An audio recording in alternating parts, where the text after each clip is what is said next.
మరి పోయిన వారు అటు వారము మరి యేసు ప్రభువారు మరణము ఎందుకు ఎవరి కొరకని మనం ధ్యానించుకున్నాం. పోయిన వారంలో యేసు ప్రభువారు చిందించిన కల్వరిశిలలో ఆయన రక్తం చిందించిన రక్తాన్ని కొరకై మనం ధ్యానించుకున్నాం. హల్లెలూయా. మరి ఈ వారము మరి దేవుని యొక్క సన్నిధిలో దేవుని యొక్క వాక్యాన్ని మనం ధ్యానించుకునే ముందు మరి దేవుని యొక్క వాక్య అంశాన్ని అన్యాయపు తీర్పు నందిన వాడై ఏమి అన్యాయపు తీర్పు నందిన వాడై అతడు కొనుక్కోబడెను. హల్లెలూయా. అన్యాయపు తీర్పు నందిన వాడై అతడు కొనుక్కోబడెను. హల్లెలూయా. యెషయా గ్రంథం 53వ అధ్యాయము 8వ వచనం మనం ధ్యానించినట్లయితే ఇక లెంటస్ లో మరి యేసు ప్రభువారు కల్వరి శిలువలో ఆయన అనుభవించిన అనుభవాన్ని మనం ధ్యానించుకున్నాగా మరి దేవుడు మరి ఆయన అన్యాయపు తీర్పు నొందినవాడు కదా, నొందినవాడై అతడు కొనుక్కోబడింది. యెషయా గ్రంథము 53వ అధ్యాయము 8వ వచనం మనం గమనించినట్లయితే అన్యాయపు తీర్పు నొందిన వాడై అతడు కొనిపోయబడెను. అతడు నా జనుల అతిక్రమను బట్టి మొత్తబడెను గదా.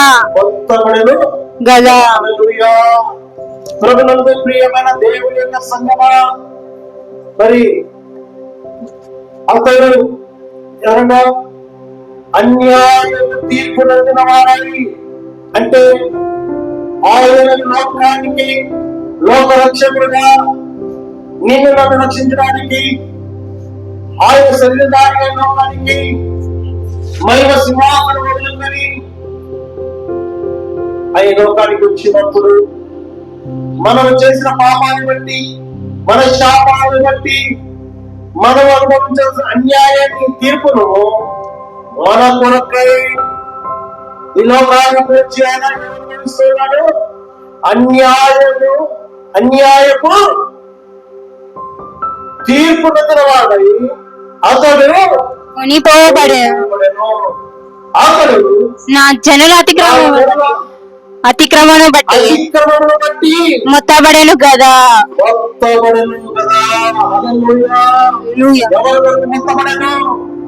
మన అతిక్రమను బట్టి, మన శాపాన్ని బట్టి, మన పాపాన్ని బట్టి ఆయన పరిశుద్ధుడైన దేవుడు. ఆయన దూతలే పరిశుద్ధుడు పరిశుద్ధుని అతి పరిశుద్ధుని దేవుడు కొనియాడబడిన దేవుడు మన పాపముల కొరకై మన శాపముల కొరకై ఆయన మహిమ సింహాసనం శరీరధారిగా లోకానికి వచ్చినప్పుడు మన పాపముల కొరకై మన శాపముల కొరకై ఆయనే అన్యాయపు తీర్పు నొందిన వాడై ఏమంటాడైనా అన్యాయపు తీర్పు నొందాడు. అతడు కొట్టబడిన వాడై. హల్లెలూయా. కాబట్టి నా జన్మ అతిక్రమమును బట్టి ఎవరు కొట్టడా ఆయన జన్మ బట్టి ఆయన సృష్టికర్తగా దేవుడు కనుక జన్మ అతిక్రమమును బట్టి కొట్టబడిన వాడాయను, బాధింపబడిన వాడాయను, అన్యాయపు తీర్పు నొందిన వాడాయను. ఏ పాపము లేకుండా మనుషుల అతిక్రమమును బట్టి, మనుషుల పాపాన్ని బట్టి, మనుషుల శాపాన్ని బట్టి ఈ లోకానికి శరీరానికి వచ్చి మన కొరకై అన్యాయపు తీర్పు నొందిన వాడయ్యాడు. హల్లెలూయా. ఆయన ఏ పాపము లేదు సుమా, ఆయనలో ఏ అన్యాయం లేదు. ఆయన సృష్టికర్త అయిన దేవుడు, సృష్టిని సృష్టించిన దేవుడు మానవుడు తన పోలికతో మానవుడు సృష్టించడం కనుక ఈ మానవులు దేవునికి దూరమై ఎక్కడా దూరమైపోతారని చెప్పి మానవుల యొక్క పాపము కొరకై, మానవుల శాపముల కొరకై, మానవుల అతిక్రమాన్ని బట్టి ఆయన అన్యాయపు తీర్పు నొందిన వాడై. హల్లెలూయా. కనుక ప్రభునందు ప్రియమైన దేవుని యొక్క సంగమా, అన్యాయపు తీర్పు నొందిన వాడు కదా. న్యాయము బలి అయిపోయింది, ఏమైపోయింది? న్యాయము బలి అయిపోయింది. నిష్కారణగా ప్రజల యొక్క దోషాన్ని ఆయన దోషి అయిపోయాడు. మానవుల యొక్క దోషాన్ని బట్టి ఆయన దోషి అయిపోయాడు. హల్లెలూయా. కాబట్టి లోకం అన్యాయములో జీవిస్తున్నది కనుక అందుకే అన్యాయం విస్తరిస్తూ ఉన్నది. హల్లెలూయా. లోకం అన్యాయము విస్తరిస్తూ ఉన్నది ప్రియులారా. అందుకే సత్యాన్ని ప్రకటిస్తే అసత్యాన్ని గ్రహించలేకపోతుంది, తట్టుకోలేకపోతుంది. అసత్యము గ్రహించలేదు, తట్టుకోలేకపోతుంది. ఎందుకంటే అన్యాయం విస్తరించడం వలన న్యాయాన్ని గ్రహించుకోలేదు.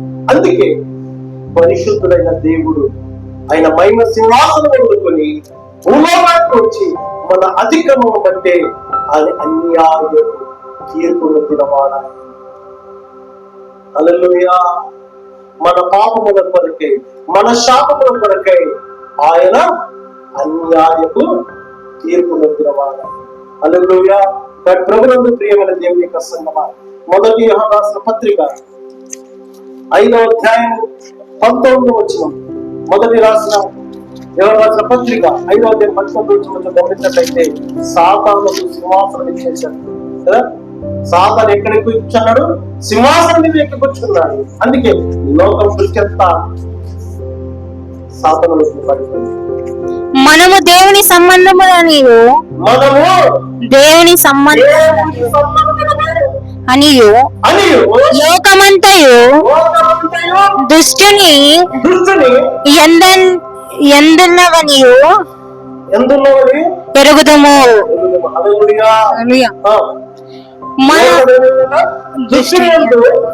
పడి ఉన్నది. లోకం ఏమైంది? దృష్టిని ఎందు పడి. మనం ఏమై ఉన్నాము? దేవుని సంబంధములై ఉన్నాము. మనము దేవుని యొక్క సంబంధమై ఉన్నాం. ఆయన మనము పరిశుద్ధులుగా జీవించాలని చెప్పి మనకు అన్యాయం తీర్పునంది ఇలాంటి ఆయన పడి మనకు మన అతిక్రమముల కొరకే శాపముగా మారి ఆయన మన కొరకైన రక్తాన్ని చిందించాడు. అందుకే లోకం ఏమై ఉన్నది? దృష్టిని సంబంధమై ఉన్నది. అందుకే లోకము దృష్టిని ఎందు పడి ఉన్నదట. హల్లెలూయా. ఈ లోకము సాతాను వైపు, సాతానికి సంబంధంగా ఈ లోకము సాతాను జీవిస్తున్నారు. హల్లెలూయా. అందుకే అన్యాయపు తీర్పునది, అబద్ధము, ఆహుతి, అనాయుతుని అయిన దేవుడు అనేకుల పాపులకు అన్యాయపు తీర్పునందాడు. అనేక హింసలు పొందాడు. కొరడ దెబ్బలు తిన్నాడు, రక్తాన్ని చిందించాడు, ములికిరీటం ధరించాడు. మన శాపముల కొరకై, మన పాపముల కొరకై, మన అతిక్రమముల కొరకై ఆయన అన్యాయపు తీర్పును. ప్రభునందు ప్రియమైన దేవుడి సంగమా, దేవుడు తన పోలికతో మానవుడు సృష్టించినప్పుడు దేవుడికి దూరం అయిపోయిందని చెప్పి తెలుసుకొని ఈ లోకము దృష్టిని అంత పడిపోయిందని చెప్పి దేవుడు సాతాను నుంచి విడిపించడానికే, మనల్ని రక్షించడానికే ఆయన అన్యాయ తీర్పు పొందిన వాడు. మన అతిక్రమం బట్టే ఆయన గాయపరచబడిన వాడు. కాబట్టి ప్రభునందు ప్రియమైన దేవుడు, అందుకే ఈ యొక్క దేవుడు ఆయన అన్యాయానికి ఏమైపోయాడు? బలి అయిపోయాడు, హింసించబడ్డాడు, రక్తాన్ని చిందించాడు కదా. అందుకే అబద్ధపు ఆరోపణలు ఆయన ఏం చేశారు? అబద్ధపు ఆరోపణలకు పలికారు కదా, అబద్ధాలతో కేకలు వేశారు. అందుకే ఆయన మీద నేరం మోపబడింది. హల్లెలూయా. అందరి అసూయ వలన ఏమైంది? ద్వేషానికి గురి అయిపోయింది. హల్లెలూయా. అందరి యొక్క అసూయ వలన, ఆయన సత్యాన్ని గ్రహించలేక, సత్యాన్ని తట్టుకోలేక, తెలుసుకోలేక అసూయ వలన కేకలు వేసినప్పుడే అన్యాయపు తీర్పు, అన్యాయానికి ఆహుతి అయిపోయాడు. హల్లెలూయా. కాబట్టి ప్రభునందు ప్రియమైన, అందుకే అన్యాయము తీర్పునంది ఘోరమైన శిక్షను ఎవరి కొరకట్టి? నీ కొరకు నాకు. హల్లెలూయా. అవునా? లోకము దృష్టిని వైపు పడిపోయినది కనుక అందుకే దృష్టిలో సాతాను ప్రజలను హృదయాల్లో భేదలు కలలు లేపి కేకలు వేసి అసూయపడి ఆయన ద్వేషిగా ద్వేషాత్మిగా ఆయన ఏం చేశాడు? అన్యాయపు తీర్పు తీర్చడానికి కొరకై కలువరి శిలలో ఆయన్ని ఏం చేశారు? ద్వేషం, అసూయ కదా. ఆయన పరిశుద్ధుడు అని చెప్పి తూతలే ఆయన ఆరాధిస్తూ ఉంటే సాతానుడు లోకాన్ని భ్రమపట్టించి మనుషులందరినీ తన వైపు మళ్లించుకొని ఏం చేశాడు? అసూయతో ఆయన్ని అన్యాయపు తీర్పును తీర్చడానికి కొరకై ఆయన పని. నీ కొరకు నా కొరకైనా కొత్తబడినవాడు, మన అతిక్రమాన్ని బట్టి ఆయన తీర్పు నొందినవాడు. హల్లెలూయా. అందుకే యేసు విచారించినప్పుడు ఆయన అన్యాయం ఏమైనా చేశారని చెప్పి అధికారి అయిన పిలాతు అన్ని కోరలతో పరీక్షించాడు. ఎక్కడ అన్యాయం అనేది కనబడలేదు, ఏ తప్పైనా కనబడలేదు. ఈ అధికారి పిలాతు అయిన అధికారి ఆయనకి ఏ తప్పు అన్ని విచారించాడు, అన్ని చూశాడు, పరీక్షించాడు, కానీ ఏ తప్పు మాత్రం అక్కడ ఆయన కనబడలేదు. అందుకే పిలాతు ఏం చేశాడు? చూడండి, లూకా రాసిన సువార్త 23 మనం గమనించినట్లయితే 3 సార్లు పరీక్షించాడు ఆయన, అయినా అక్కడ అన్యాయం ఏది కనబడలేదు. అందుకే ఎవరు రాసిన సువార్త 23 4 వచ్చిన మనం గమనించినట్లయితే లూకా రాసిన సువార్త 23 పిలాతు ప్రధాన యాజకులతోనూ జన సమూహములతోనూ ఈ మనిషిని యందు నాకు ఏ నేరమును కనబడలేదని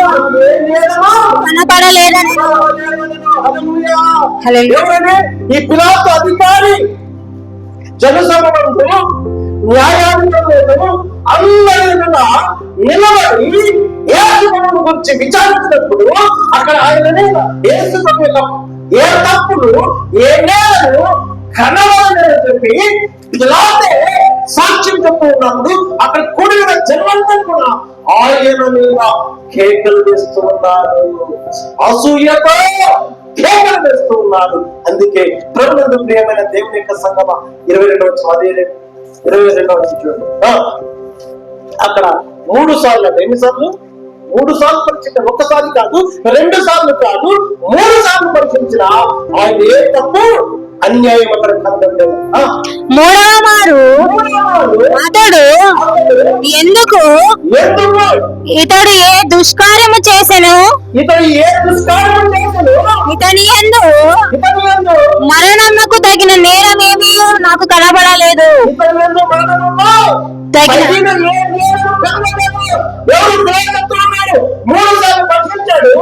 ఇక్కడ ఇతను ఏ దేశం చేశాడు, ఏ నేరం చేశాడు, ఈయనంటే మరణమునకు నేనేమి నాకు కనబడలేదని చెప్పి అధికారి అయిన పిలాతు ప్రజలకు సాక్ష్యం ఇస్తే మనము యేసు ప్రభువును విడిచేస్తామంటే ప్రజలందరూ ఏమన్నారంటే, వద్దు, బర్నబా దొంగైన బర్నబాను బదిలిసేయండి, యేసును సిలువకు వేయమని చెప్పి అన్యాయపు తీర్పునిచ్చారు. ప్రజలు కేకలు వేశారు. అందుకే పిలాతు అంటాడు, ఇతరులో ఏ నేరం కనబడలేదు, ఇతడు వాడించేంత తప్పు ఏమీ చేయలేదు. నేను ఎంత విచారించి చూసినా ఇతను ఏ దేశమో కనబడలేదని చెప్పి పిలాతే సాక్ష్యం ఇస్తూ ఉంటే ప్రజలు ఏం చెప్తున్నారండి? యేసు ప్రభువును వదిలేస్తామంటే లేదు, ఎవరు వదిలేయమంటున్నారు? దొంగైన బర్నబాను వదిలేయమంటున్నారు. కానీ యేసు ప్రభువును సిలువకు వేయమని చెప్పి అన్యాయపు తీర్పుతో కేకలు వేస్తున్నారు. ఈరోజు అన్యాయమే ఏం చేస్తున్నది? అన్యాయమే మనుషులు భ్రమ పట్టించి సత్యాన్ని మార్చేస్తుంది. అవునా కాదా? అందుకే పిలాతు పరీక్షించాడు.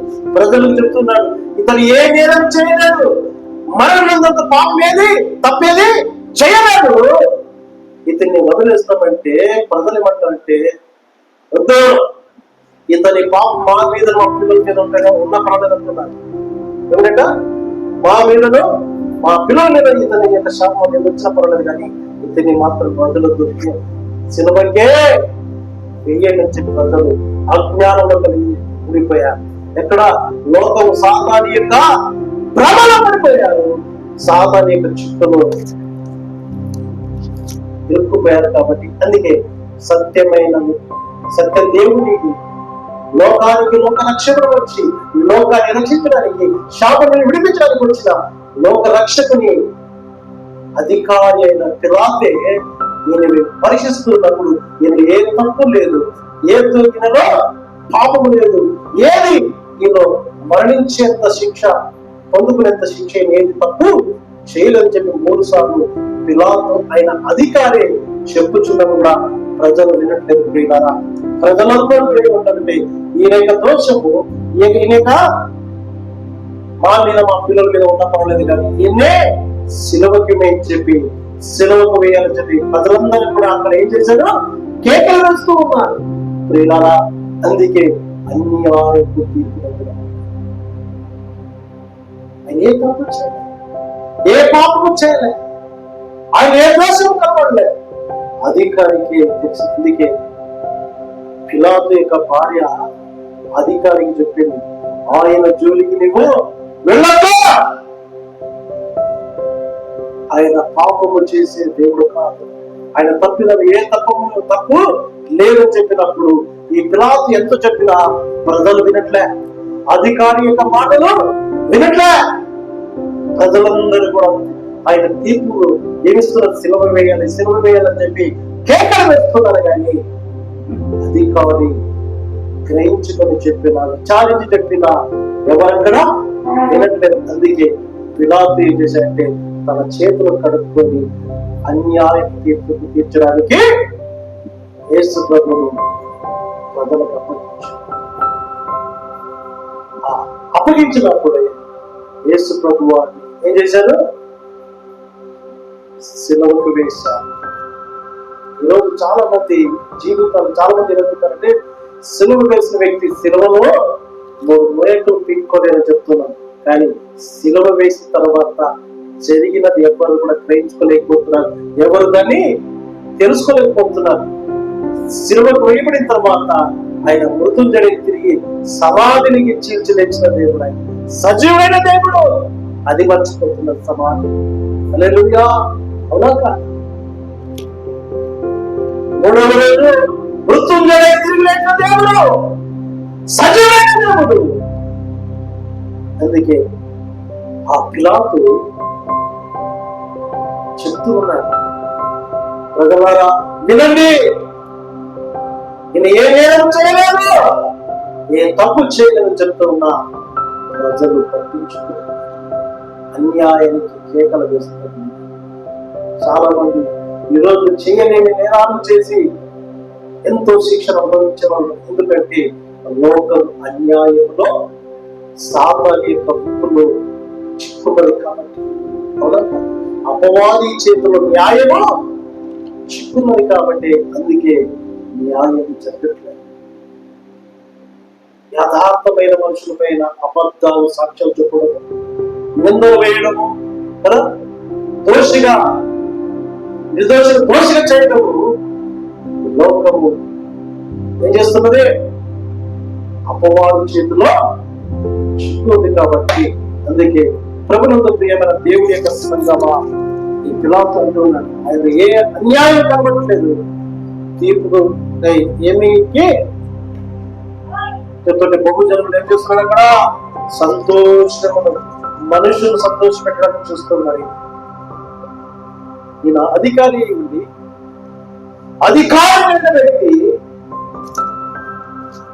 ఎంత చెప్పినా ప్రజలు వినట్లేదు, కానీ ప్రజలను సంతోష పెట్టడానికి పిలాతు యేసు ప్రభువాన్ని సిలువకు అప్పగిస్తున్నారు. చూడండి, మార్కు రాసిన సువార్త 15వ అధ్యాయము 15వ వచనంలో,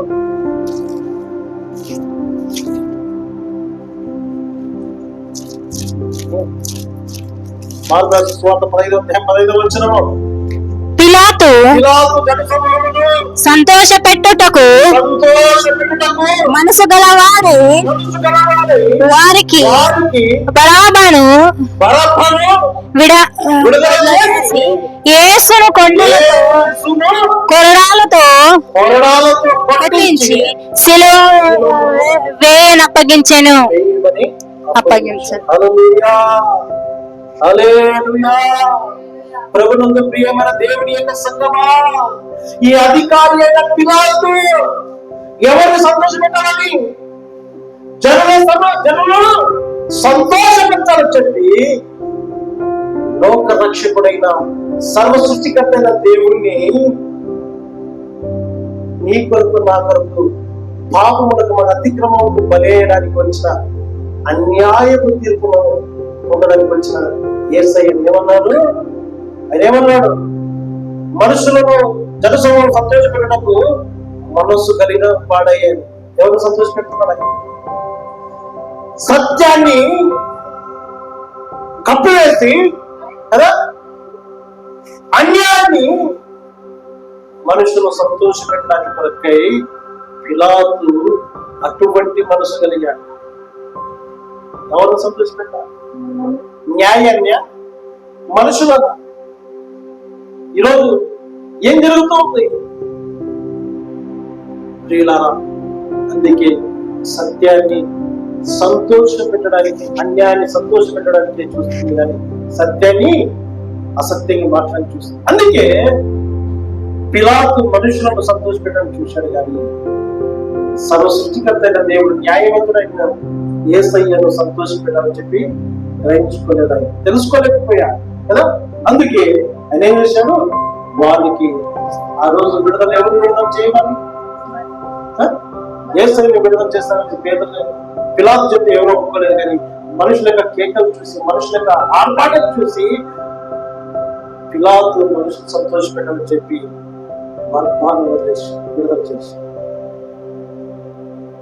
బర్బాను విడుదల చేసి ఏం చేశాడు? యేసును కొరడాలతో కొట్టించి సిలువకు వేయమని చెప్పి అప్పగించాడు. హల్లెలూయా. ప్రభునందు ప్రియమైన దేవుని బర్బ పొందవలసిన శిక్ష, దొంగ కదా, గజ దొంగ ఉన్న బర్బాను ప్రజలు దేని కోరుకున్నారు? దొంగని కోరుకున్నారు కానీ సత్యమైన దేవుని మనం రక్షించడానికి వచ్చిన లోక రక్షకుని కోరుకోలేకపోయారు. ఎందుకంటే ఆయన సృష్టికర్త అయిన దేవుడు సత్యాన్ని పలికేవాడు. అవునా? అందుకే యేసు ప్రభువు వారు ఒక రోజు శిష్యులతో ఎక్కడికి వచ్చాడు? ఒకరోజు బావి దగ్గరికి వచ్చాడు, యాకోబు బావి దగ్గరికి వచ్చాడు కదా. అప్పుడు వచ్చినప్పుడు అక్కడ ఎవరు వచ్చారు? సమర స్త్రీ వచ్చింది కదా. సమర స్త్రీ యొక్క చరిత్రను చెప్పగలిగిన దేవుడు ఆయన కదా. మధ్యాహ్నం కాలంలో ఎక్కడ వచ్చిందండి? ఎండ వేళలో బావికి దగ్గరికి నీళ్లు తోడుకోవడానికి వచ్చింది. యేసు ప్రభు వారు అక్కడ ఆమె చరిత్రను చెప్పారు. సత్యాన్ని చెప్పినప్పుడే ఆమె గ్రహించుకుంది, తెలుసుకుంది. ఆమె ఏం చేసింది? తన యొక్క కడుగును పడేసింది. ఆ ప్రజలందరికీ, ఆ యొక్క సభల ప్రజలందరికీ కూడా పోయి నా కొరకు నా జీవితాన్ని సత్యాన్ని చెప్పడానికి వచ్చాడు అని చెప్పి ఆయన సాక్షి చెప్పినప్పుడు ఆ ప్రాంతం అంతా రక్షించబడింది. అందుకే ప్రభుత్వ ప్రియమైన దేవుని యొక్క సంగమా, ఈ రోజు సత్యం చెప్తున్నప్పుడు సత్యాన్ని అసత్యంగా మారుస్తూ ఉంది. సత్యం గ్రహించుకోలేకపోతున్న లోకం. సాతానుడు సింహాసనానికి కూర్చున్నాడు, గ్రహించుకోలేకపోతున్నా. దేవుని మానవుని దూరం చేయని చెప్పి సత్యాన్నించి తప్పించడానికి సత్యం వైపు మత పట్టించి ప్రజలను భ్రమ పట్టించి ఎక్కడ తిరుగుతున్నాడు? తన వైపు మళ్లించుకున్నాడు, అసత్యం వైపు మళ్లించుకున్నాడు. సత్యం గ్రహించలేకపోతున్నా ప్రజలు. అందుకే ఆయన ప్రజలందరూ కూడా పిలాతు చెప్పినప్పుడు మనుషులకు సంతోషాన్ని చూశాడు కానీ సత్యం వైపు చూడలేకపోయాడు, సత్యం వైపు గ్రహించుకోలేకపోయాడు. అధికారైన పిలాతు ఏం చేశాడు? మనుషులు సంతోషం పెట్టాలని చెప్పి గజదొంగైన బరబ్బను వదిలేసాను. ఎవరు కోరుకుంటుంది? దొంగన, నీతిమంతుడైన, యథార్థవంతుడైన, సత్యాన్ని కోరుకుంటున్నారు ప్రపంచం. అందుకే ఎప్పుడైతే పిలాతు బరబ్బను వదిలేశాడు, యేసుప్రభువు ప్రాణాలతో పుట్టి శిలువకు వేయమని చెప్పి అప్పగించాడు. హల్లెలూయా. ప్రభునందు ప్రియమైన దేవుని యొక్క సంగమా, అందుకే యెషయా గ్రంథము 3:23 చూస్తే అధికారులు ద్రోహులు దొంగలు, అధికారులు లంచం పుచ్చుకునేవారు. లంచం పుచ్చుకునేవారు ఎక్కడైనా న్యాయం చేయగలుగుతారా? యెషయా గ్రంథం 3:23 మీ అధికారులు ద్రోహులు, నీ అధికారులు ద్రోహులు, దొంగల సహవాసములు, లంచము కోరుదురు,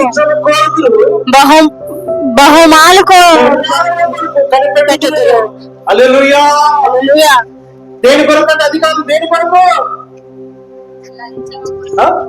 పిలాతు అయిన అధికారి మరపైన గజదొంగను వదిలేశాడు కదా.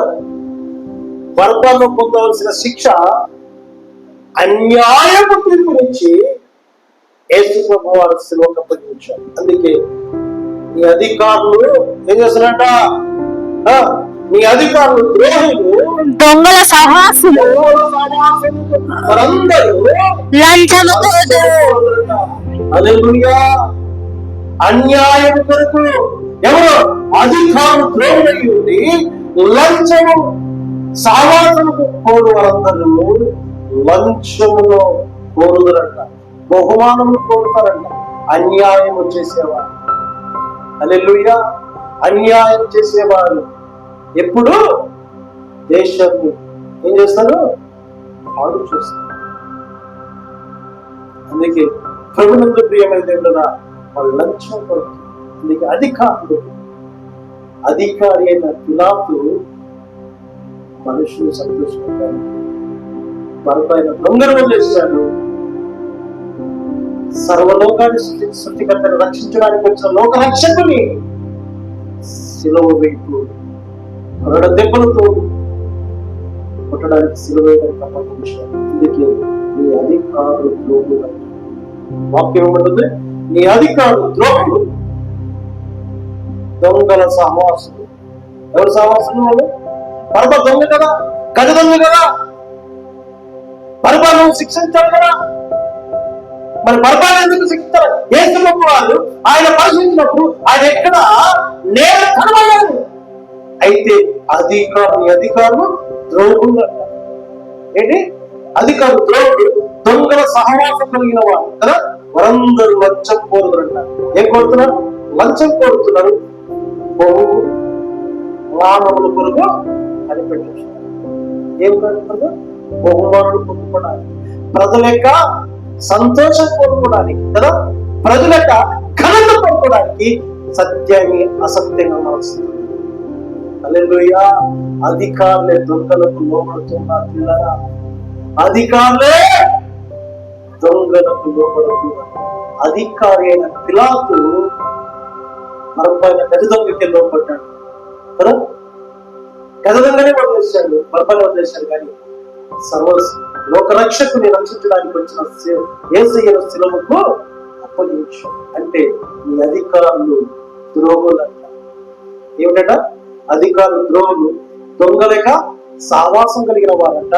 మరి వారందరూ కూడా లంచం కోరుతారంట, బహుమానం కొరకే కనిపెడుతున్నారు. అంటే మనుషుల ఘనత కొరకు, మనుషుల యొక్క సంతోషం కొరకు కనిపెడుతున్నారు. కానీ సత్యాన్ని వైపు కనిపెట్టలేకపోతున్నారు, సత్యాన్ని గ్రహించలేకపోతున్నారు. అవును కదా. అందుకే ప్రభునందు ప్రియమైన దేవుడు అన్యాయపు తీర్పు, అన్యాయపు తీర్పు కదా. అవునా కాదు? మరి అందుకే అధికారులు ఈరోజు ఎక్కడ చూసినా చాలా మంది లేరు. కానీ కొంతమంది అధికారులు లంచం లేకపోతే మంచం చేయరు. ఎక్కడ లంచం లేకపోతే ఏ పని చేయలేదు. చాలా మంది అలా ఇదైపోయినారు ఈరోజు. అవునా కాదు? వాళ్ళంతా బహుమానం కొరకు ఎదురు చూస్తూ ఉంటారు. ఇస్తేనే చేస్తారు, లేకపోతే చేయలేరు. అవునా? అందుకే ఖచ్చితంగా బర్బాదైన అధికారి అయిన పిలాతు అధికారి మాట లోకం జనం వినాలా, జనం మాట అధికారి వినాలా. అంటే సత్యం అసత్యంగా అయిపోతే అసత్యము సత్యంగా మారిపోయింది. కాబట్టి అందుకే అధికారి ఎవరు లోబడుతున్నాడు? దొంగలకు లోబడుతున్నాడు. ఎవరు లోబడుతున్నాడు? దొంగలకు లోబడుతున్నాడు. అందుకే దొంగలకు సహవాసులు మనందరం మధ్యము. అందుకే చూడండి, దేశగ్రంథం 5వ అధ్యాయం కూడా వచ్చింది. వారు లంచం పుచ్చుకొని దుష్టుడు నీతిమంతుడని తీర్పు తీర్చుదురు. అధికారులు ఏం చేస్తున్నారు? వారు లంచం పుచ్చుకొని పొందుకుంటారు. లంచం పుచ్చుకొని దుష్టుడు నీతిమంతుడని తీర్పు తీర్చుతారంట. హల్లెలూయా. ఎవరండి? అధికారులు. ఏం పుచ్చుకుంటున్నారు? లంచం కదా.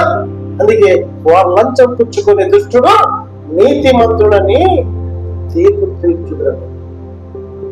ఎవరిని? దుష్టుని. గజదలమైన భర్తని నీతిమంతుడు చెప్పి తీర్పు తీర్చవలసి.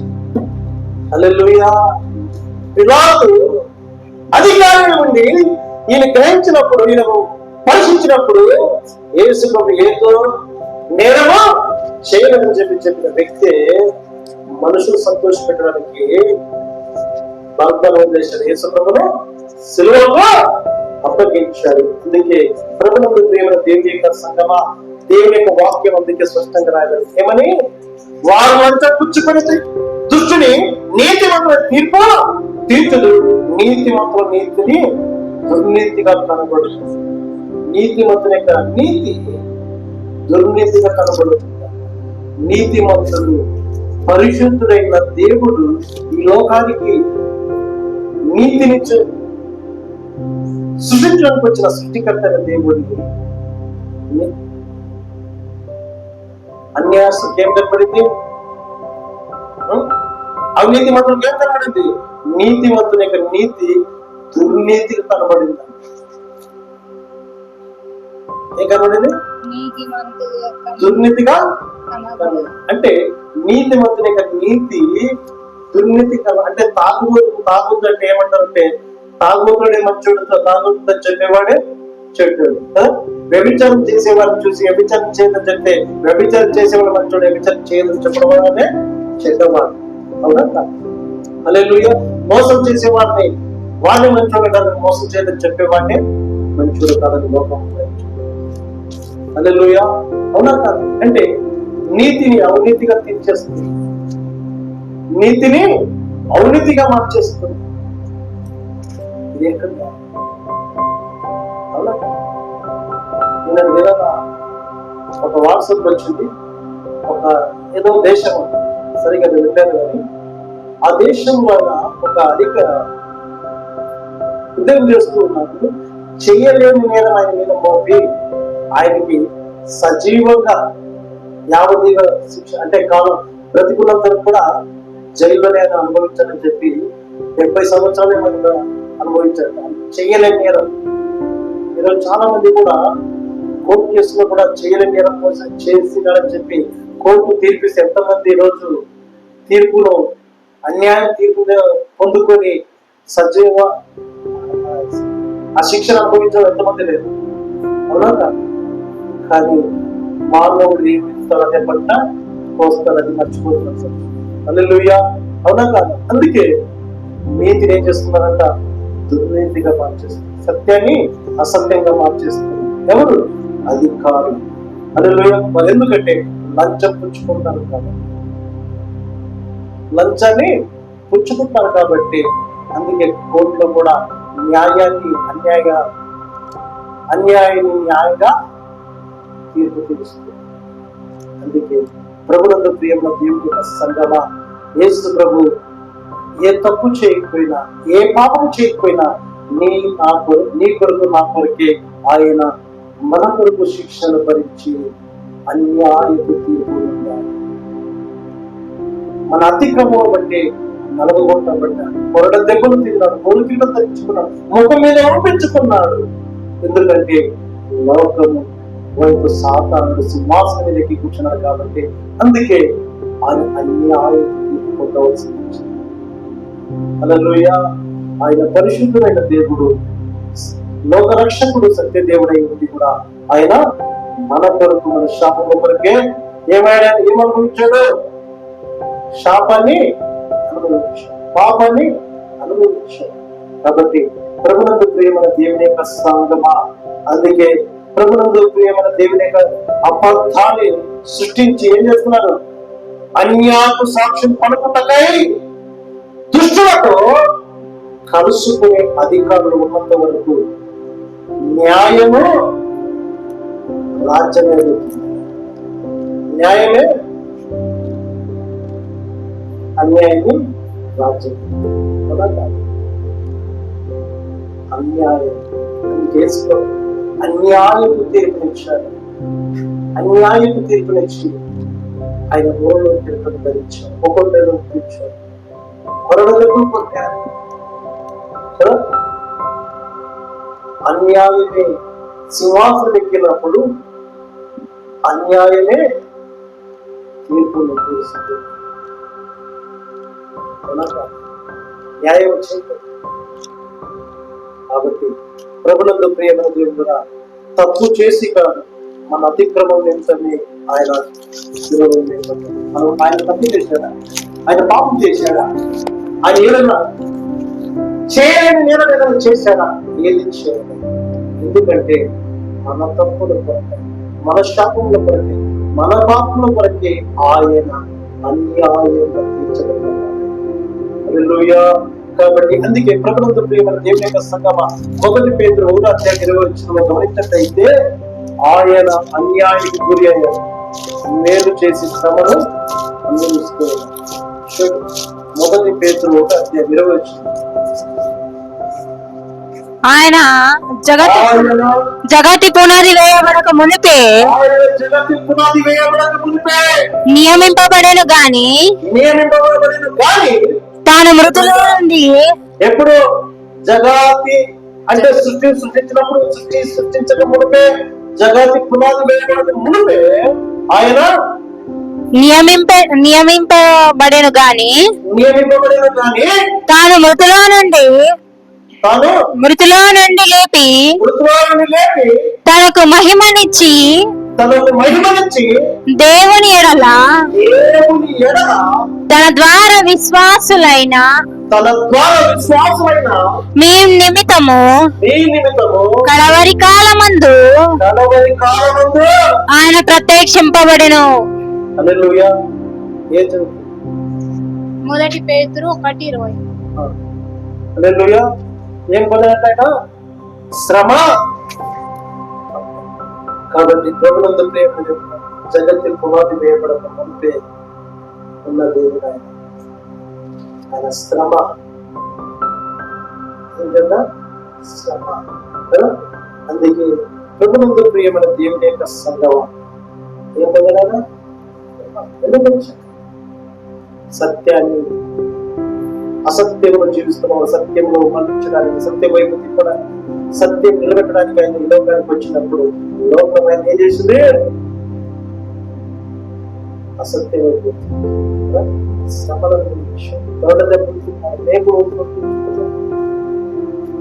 భరించలేని అన్యాయాన్ని భరించాడు. కాబట్టి ప్రభుత్వ ప్రేమైన దేవుని యొక్క సంగమం ఆయన ఏం పొందాడట?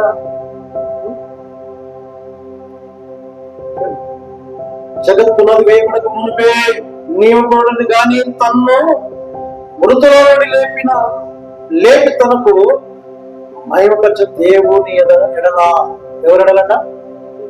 ఎవరు మహిమపరచడానికి? తన్ను తాను అప్పగించుకున్నాడు. ఎవరిని? మనుషులు కాదు, దేవుణ్ణి మహిమపరచడానికి తన్ను తాను అప్పగించుకున్నాడు. తన ద్వారా విశ్వాసులైన మీ నిమిత్తము ఏమిటంట, కడవరి కాలముందు ఆయన ప్రత్యక్షపరచబడను కాగా మీ విశ్వాసమును ఏమైనా మీ దేవుని యందు ఉంచబడి ఉన్నది, ఉంచబడి నిరీక్షణతో మన విశ్వాస జీవితం జీవిస్తున్నప్పుడు అపవాది మన మీద నేరమును మోపుచున్న, అన్యాయపు తీర్పు తీర్చిన మన విశ్వాసం కలిగి దేవుని వైపు ఆయన ప్రత్యక్షత కొరకు మనం ఎదురు చూస్తూ ఉన్నాం. ఆయన కొరకు మనం కనిపెడుతూ ఉంటాం. అవునా? ఎందుకంటే ఆయన ఈ లోకంలో నుంచి ఆయన మృతులో నుండి తిరిగి లేచాడు కాబట్టి ఆయనలో మనం విశ్వాసం ఉంచినట్లయితే ఈ లోకాన్ని విడిచిపెట్టి మనం వెళ్ళిన ఆయన విశ్వాసంతో నిరీక్షణతో మనం చూసినప్పుడు ఆయన వెంట పెట్టుకొని మనలో లేపే దేవుడు కాబట్టి ఆయన చేయించే దేవుడు కాదు. మన కొరకు అన్యాయం తీర్పిన వాడు, మన అతిక్రమం అనుకుంటున్న వాడు కనుక ప్రభునందు ప్రియమైన దేవుని యొక్క సినిమా. అందుకే ఆయన మనకు చేయించే దేవుడు కాదు. ఆయన ఏమన్నారగా విశ్వాసమును నిరీక్షణ దేవుని ఉంచబడింది. అందుకే మొదటి దశలోనికి రాసిన పత్రిక 3వ అధ్యాయం 4వ వచనం చూసినట్లయితే శ్రమల నిమిత్తమై, మొదటి దశలోనికి రాసిన పత్రిక 3వ అధ్యాయం 4వ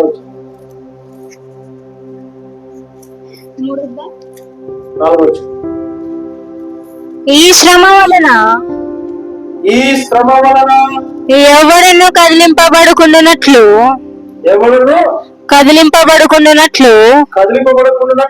మిమ్మును స్థిరపరచబడుటకును మీ విశ్వాస విషయమై హెచ్చించుటకును మన సహోదరుడు క్రీస్తు సువార్త విషయంలో దేవుని పరిచారకుడనై పంపితిమి. తిమోతి కొరకు హెచ్చరిస్తూ ఉన్నారు. ఏమని చూడండి, యేసు ప్రభువు ఏమంటాడు ఇక్కడ, మేము మిమ్మల్ని హెచ్చరించుటకు మన సహోదరుడైన విశ్వాస విషయం హెచ్చరించుటకు లోకం వైపు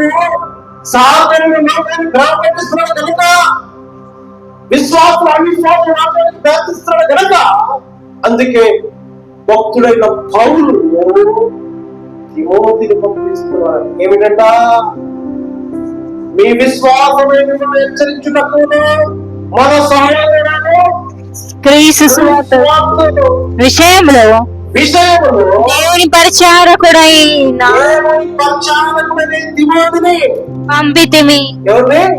తిమోతిని పంపితిని. మేము నీ యొద్ద ఉన్నప్పుడు మనము శ్రమ అనుభవించవలసి ఉన్నది ముందుగా చెప్పి ఏమన్నాడు అపోస్తలుడైన పౌలు తెస్సలోనికీ రాసిన పత్రిక, తెస్సలోనికీ సంఘానికి తిమోతిని పంపిస్తూ ముందుగానే చెప్పాడు, మనకు ఏమొస్తుందన్నా శ్రమ మీకు ముందుగానే చెప్పాను కదా, శ్రమ వస్తుందని మీరు తెలుసుకొని గ్రహించి నిరీక్షణతో విశ్వాసంతో సువార్త వలన మనము నిన్న రక్షించబడిన సువార్త ద్వారా మనము విశ్వాసం వలన నిలకడగా ఉండాలి. శ్రమ వచ్చిన కదా దేనికి మనము భయపడకూడదు, విశ్వాసం నిలకడగా ఉండాలి. అపవాది ఏం చేస్తున్నాడు, విశ్వాసం కలిగిన వాడి జీవితాన్ని నాశ చేయడానికి వస్తూ ఉన్నాడు, విశ్వాసం నుంచి చెదగొట్టడానికి వస్తూ ఉన్నాడు కదా. అందుకే అపోస్తలుడైన పౌలు అందరికీ హెచ్చరిస్తున్నాడు. ఏమని?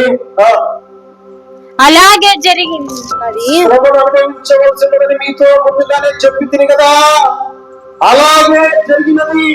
ఇది మీకు తెలియను, ఇది మీకు అట్టి శ్రమ అనుభవించుటకు మనము నియమింపబడిన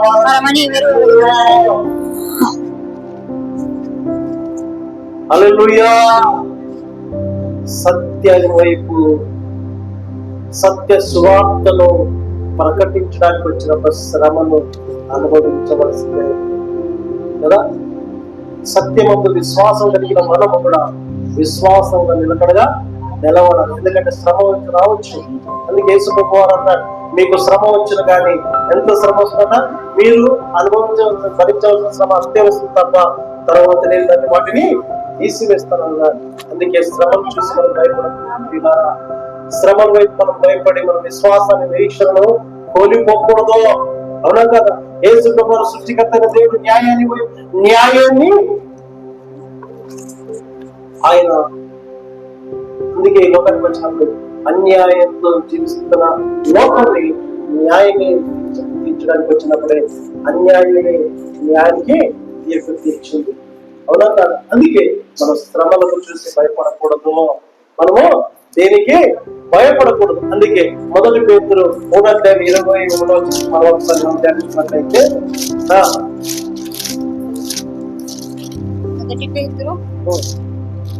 22వ వచనం చదువు. మీరు క్షయాభిజయము నుండి కాక శాశ్వతమగు జీవము గల దేవుని అక్షయ పుట్టిన నిష్కపటనమైన సహోదర ప్రేమ కలుగుటకు మీరు సత్యమును విధేయులతో చేత మీ మనస్సులను పవిత్రపరచుకొని ఆరయండి. ఒక్కొక్కని కొడుకు పూర్వముగాను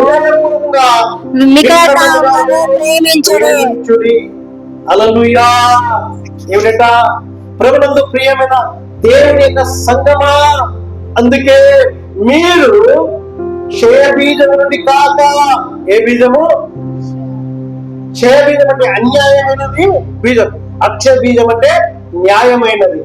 అవునా కాదు? అందుకే మీరు ఏ బీజం అన్నా, మీరు క్షయ బీజం నుండి కాక శాశ్వతమైన జీవగల దేవుని వాక్య మూలముగా, ఏ మూలముగా? దేవుని యొక్క జీవవాక్యము మూలముగా మనము రక్షించబడిన వారము, ఆయన విశ్వాసం కలిగి విశ్వాసం నిరీక్షణ కలిగి మనం ఆయన సన్నిధికి వచ్చిన వారు. అవునా కాదు? అందుకే ప్రభునందు ప్రియమైన దేవుని యొక్క సంగమా, అందుకే అక్షయ బీజం నుండి పుట్టిన వారు గనక నిష్ఠాపరమైన సహోదరుల ప్రేమ కలుగునట్టు మీరు సత్యమునకు విధేయుల చేత మీ మనసును పవిత్రపరచుకుని వారై ఉండి. మనసును ఏర్పరచుకోవాలట? పవిత్రపరచుకోవాలి. మనసును పవిత్రపరచుకోవాలి. అందుకే ఒకరినొకరు హృదయపూర్వకంగా ఏం చేయాలట? హృదయం మిక్కటంగా ప్రేమించుకోవాలి. ప్రేమ సహిస్తుంది కదా, అన్నిటినీ కప్పుకుంటుంది. అందుకే ఈ లోకాన్ని ప్రేమించడానికి ప్రేమను యేసు ప్రభువు ఈ లోకానికి లోకరక్షకుడుగా ఈ లోకానికి వచ్చారు. ఆయన అందుకే ప్రేమ చూపించారు.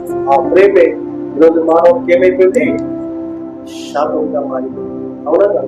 ప్రేమ అన్నిటినీ కప్పుకుంటున్నమాట. హల్లెలూయా. కాబట్టి ప్రభువుతో ప్రేమ దేవుని యొక్క సంగమా, ఈరోజు అందుకే అన్యాయుడు తీర్పు వాడే కదా, మన అతిక్రమము నలగొట్టబడిన వాడు, మన దోషముల కొరకు శిక్షను భరించిన వాడు. ఎందుకంటే ఆయన లోకాన్ని ఎంతగానో ప్రేమిస్తున్నాడు. ఆ ప్రేమ మీరు కూడా కలిగి ఉండండి అని చెప్పి ఆ ప్రేమను చూపించడానికి ఆయన లోకాన్ని ఎంతో ప్రేమిస్తున్నాడు. కాబట్టి ఆ ప్రేమించినందుకే దానికి బహుమానము తనకు తాను అప్పగించుకున్నాడు, తనకు తాను సిలువ వేయించుకున్నాడు. కాబట్టి ప్రభునందు ప్రియమైన దేవుని యొక్క సంగమా, ఈరోజు మనం పరీక్షించుకున్నట్లయితే, ఈరోజు మనం పరీక్షించుకుందాం. మనమందరూ కలిసి ప్రార్థనలో ఉందాం. అందరూ తెలిసిన